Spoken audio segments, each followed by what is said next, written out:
Hello everyone, welcome back to Divya Chenna videos.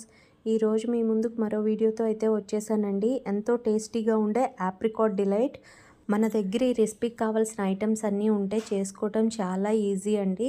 రెస్టారెంట్లో ఒక చిన్న స్కూపే 200-300లో ఉంటుందండి, కానీ మనం సింపుల్గా ఇంట్లో చేసుకోవచ్చు. నేనైతే ఈ ఆప్రికాట్స్ని డీమార్ట్లో తీసుకున్నానండి. వీటికైతే సీడ్ ఉన్న ఆప్రికాట్స్, ఇవైతే సీడ్లెస్ కూడా ఉంటాయి. 100 గ్రామ్స్ ఆప్రికాట్ అయితే తీసుకున్నాను. వీటిని ఒక 6-7 అవర్స్ అయితే మార్నింగే నానపెట్టేసుకున్నానండి. మార్నింగ్ నానపెట్టేసుకుంటే చూసారా, ఇలా అనగానే మెత్తగా అయితే వచ్చేస్తుంది. కొంతమంది ఏంటంటే సీడ్లెస్ తీసుకొని నానబెట్టకుండానే మామూలుగా అప్పటికప్పుడు కూడా చేసేసుకుంటారండి. కొంచెం మనం నానబెట్టుకుంటే ఏంటంటే త్వరగా అయిపోతుంది ప్రాసెస్. ఇప్పుడు ఆ సీడ్ ఎలా తీసుకోవాలంటే చూపించాను కదా వీడియోలో. 2 సైడ్స్ ఇలా ఒక సన్నటి లైన్ ఉన్నట్టు ఉంటుందండి. దానికి 2 చేతులతో పట్టుకొని ఇలా మనం విడదీసామంటే వీడియోలో చూపించినట్టుగా మనకి చాలా ఈజీగా అయితే వచ్చేస్తుందండి. అన్ని సీడ్స్ అయితే తీసేసుకున్నాను. మనం నీళ్ళల్లో నానబెట్టుకున్నాం కదా, ఆ నీళ్ళనే పోసేసుకొని వాటిల్లో బాయిల్ అయితే చేసుకుంటున్నానండి. మీడియం ఫ్లేమ్లో పెట్టి బాయిల్ చేసుకుంటున్నానండి. ఇదే ఐటమ్ మనం రెస్టారెంట్లో తీసుకుంటే 200-300 తీసుకుంటారు కదా, ఒక్క స్కూప్ అలా ఇస్తారు. అది నలుగురం కలిసి తిన్నామంటే కరెక్ట్గా అయితే ఒక్కొక్కరికి ఒక్కొక్క స్పూన్ అయితే వస్తుందండి. అంతలోనే అయిపోతుంది. 200-300 పెట్టినా మనం ఈజీగా సింపుల్గా చేసుకోవచ్చండి. ఇప్పుడు కస్టర్డ్ కోసం అయితే నేను ½ లీటర్ మిల్క్ అయితే తీసుకున్నాను. ఒకవైపు ఆప్రికాట్స్ అయితే బాయిల్ అవుతున్నాయి, ఇంకొక వైపు స్టవ్ మీద నేను మిల్క్ కూడా బాయిల్ చేసుకుంటున్నానండి కస్టర్డ్ చేసుకోవటానికైతే. చూస్తున్నారు కదా, ఆప్రికాట్స్ అయితే ఇలా కుక్ అయిపోతూ ఉన్నాయండి. మనం ఆల్రెడీ నానబెట్టుకున్నాం కదా చాలాసేపే, అందుకనే త్వరగానే కుక్ అయిపోతాయండి. నానబెట్టుకోకుండా డైరెక్ట్గా కుక్ చేసుకున్నామంటే అండి ఎక్కువసేపు టైము పడుతుంది, వాటరు ఎక్కువ పడతాయి. అందులో ఉన్న ప్రోటీన్స్, విటమిన్స్ అవన్నీ కూడా ఎవాపరేట్ అయిపోతాయండి, ఆవిరైపోతాయి ఎక్కువసేపు అలా కుక్ చేసుకోవటం వల్ల. ఒక గిన్నెలోకి అయితే కస్టర్డ్ పౌడర్ తీసుకుంటున్నానండి. 2 టేబుల్ స్పూన్ కస్టర్డ్ పౌడర్ తీసుకున్నాను. నేను వెనీలా ఫ్లేవర్ కస్టర్డ్ పౌడర్ అయితే తీసుకున్నానండి. ఇప్పుడు ఈ పౌడర్లో కొంచెం వాటర్ అయితే వేసుకొని ఉండలు లేకుండా అయితే కలుపుకుంటున్నానండి. వాటర్ అయినా వేసుకోవచ్చు, పాలైనా పోసుకోవచ్చు అండి, అది మీ ఇష్టము. నేనైతే కొంచెం వాటర్ వేసుకొని అయితే కలుపుకుంటున్నానండి.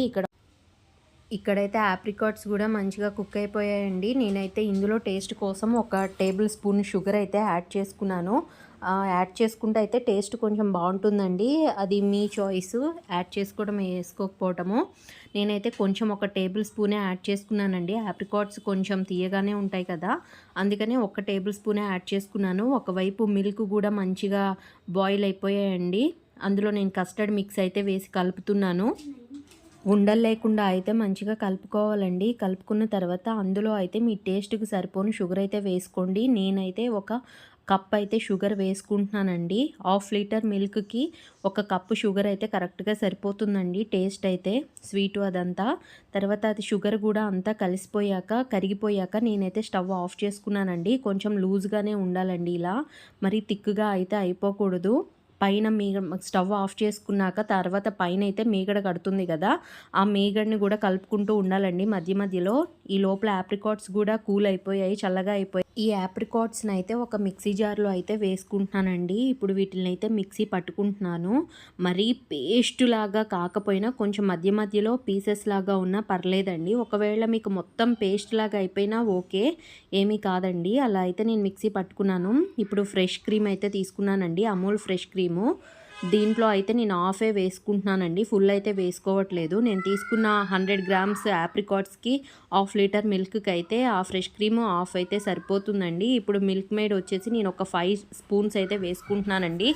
మీ దగ్గర మిల్క్ మేడ్ లేకపోతే కనుక షుగర్ పౌడర్ అయినా వేసుకోవచ్చు, అది స్వీట్నెస్ కోసమే అండి మిల్క్ మేడ్. ఇప్పుడైతే మిల్క్ మేడ్ని ఫ్రెష్ క్రీమ్ని రెండింటిని మంచిగా స్మూత్గా ఇలా వీడియోలో చూపించే విధంగా అయితే కలుపుకోండి. బ్రెడ్కి అయితే నేను సైడ్స్ అన్నీ తీసేసానండి. మీ దగ్గర బ్రెడ్ కాకుండా వెనీలా స్పాంజ్ కేక్ ఉన్నా అదైనా పెట్టుకోవచ్చండి, చాలా బాగుంటుంది. అంతా చేసుకోవటానికి నేనైతే రౌండ్ షేప్ బౌల్ అయితే తీసుకున్నానండి. మీ దగ్గర ఏది ఉంటే అది తీసుకోవచ్చు. నేనైతే అందులో ఫస్ట్ కస్టర్డ్ మిక్స్ అయితే వేసుకుంటున్నానండి. కస్టర్డ్ మిక్స్ అంతా స్ప్రెడ్ చేసుకున్న తర్వాత దాని మీద అయితే బ్రెడ్ అయితే పెట్టుకున్నానండి. బ్రెడ్ పెట్టుకున్నాక దాని మీద ముందే మిక్స్ చేసుకున్న ఆప్రికాట్ పేస్ట్ని కూడా పెట్టుకున్నాను. ఆప్రికాట్ పేస్ట్ తర్వాత మనము milk made and fresh cream అయితే మిక్స్ చేసుకున్నాం కదండి, ఆ మిక్స్ని కూడా పెట్టుకున్నాను. ఇదంతా ఒక లెవెల్ అయిపోయిందండి. మళ్ళీ మనకి ఇంకొక స్టెప్ కావాలంటే సేమ్ ప్రాసెస్ అంతే. ఫస్ట్ కస్టర్డ్, తర్వాత బ్రెడ్, తర్వాత ఆప్రికాట్ పేస్టు, తర్వాత ఫ్రెష్ క్రీము, మిల్క్ మేడ్, ఇట్లా ఎన్ని లెవెల్స్ కావాలంటే అన్ని అయితే పెట్టుకోవచ్చండి. ఎన్ని స్టెప్పులు కావాలంటే అలా. దానిపైన అయితే గార్నిష్గా నేను రోజ్ పెటల్స్ అయితే వేసానండి. మా పిల్లలు అయితే డ్రై ఫ్రూట్స్ వద్దన్నారు, అందుకనే రోజ్ పెటల్స్ అయితే వేసాను. మూత పెట్టేసి ఫ్రిడ్జ్లో అయితే పెట్టుకుంటున్నానండి. ఇది డైరెక్ట్గా తింటే అంత టేస్ట్ ఏమి అనిపించదండి. ఫ్రిడ్జ్లో చల్లగా సర్వ్ చేసుకుంటేనే చాలా బాగుంటుందండి. అందుకనే ఒక 1.5 అవర్ అయితే ఫ్రిడ్జ్లో పెట్టుకున్నాను. ఫ్రిడ్జ్లో నుంచి తీసిన తర్వాత అయితే ఇలా ఉందండి. చూడటానికైతే చాలా యమ్మీగా ఉంది. రోజ్ పెటల్స్ అయితే వేసానండి. అవి కూడా చాలా బాగుంటాయి. మనం తినేటప్పుడు అవి తగులుతూ ఉంటే ఆ ఫ్లేవర్ కూడా చాలా బాగుంటుందండి. మా పిల్లలకైతే ఫస్ట్ పెట్టాను. వాళ్ళైతే తినేసి చూడండి వాళ్ళ ఎక్స్ప్రెషన్స్ చాలా బాగుందని అయితే చెప్తున్నారండి. రెస్టారెంట్లో లాగే అయితే వచ్చిందండి టేస్ట్. ఒకసారి మీరు కూడా ట్రై చేయండి. మీరు ఎప్పుడైనా ఈ స్వీట్ తిన్నారో లేదో కామెంట్ కూడా చేయండి. Thank you friends. Please share, like and subscribe.